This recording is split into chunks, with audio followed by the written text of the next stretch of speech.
Hello friends, എല്ലാവർക്കും സുഖമാണോ?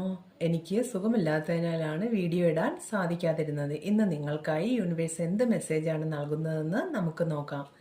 First കാർഡായിട്ട് വന്നത് 5 ഓഫ് വാണ്ട്സ്. 5 ഓഫ് വാണ്ട്സ് എന്ന് പറയുന്നത് തർക്കങ്ങൾ, കലഹങ്ങൾ, കോമ്പറ്റീഷൻ, മത്സരങ്ങൾ എന്നതിനെയൊക്കെ സൂചിപ്പിക്കുന്ന ഒരു കാർഡാണ്. സെക്കൻഡ് കാർഡ് എന്ന് പറയുന്നത് king of hands. King of hands എന്ന് പറയുന്നത് റിസ്ക് എടുക്കുന്ന ആൾ, പ്രൊഫഷണൽ, കഠിനാധ്വാനം ചെയ്യുന്ന ആൾ എന്നതിനെയൊക്കെ സൂചിപ്പിക്കുന്ന ഒരു കാർഡാണ്.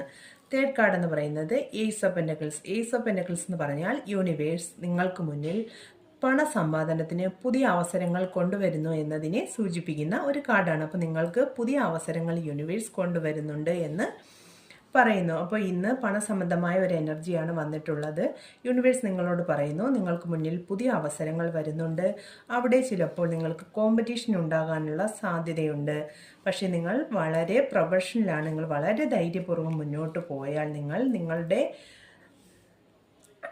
നേതൃത്വം കാണിക്കേണ്ട സമയമാണിപ്പോൾ. മറ്റുള്ളവരെ പ്രചോദിപ്പിക്കാൻ കഴിവുള്ളവരാണ് നിങ്ങൾ. തീർച്ചയായിട്ടും നിങ്ങൾ വളരെ കോൺഫിഡൻസോടുകൂടി മുന്നോട്ട് പോയാൽ നിങ്ങൾക്ക് സമ്പത്തും സുരക്ഷയും ലഭിക്കുമെന്ന് യൂണിവേഴ്സ് നിങ്ങളോട് പറയുന്നു. അപ്പോൾ ഇന്നത്തെ എനർജിയാണ്. വളരെ ധൈര്യപൂർവ്വം അവസരങ്ങളെയൊക്കെ നേരിടൂ. എല്ലാവർക്കും നല്ലൊരു ദിവസം ആശംസിക്കുന്നു. Thank you universe.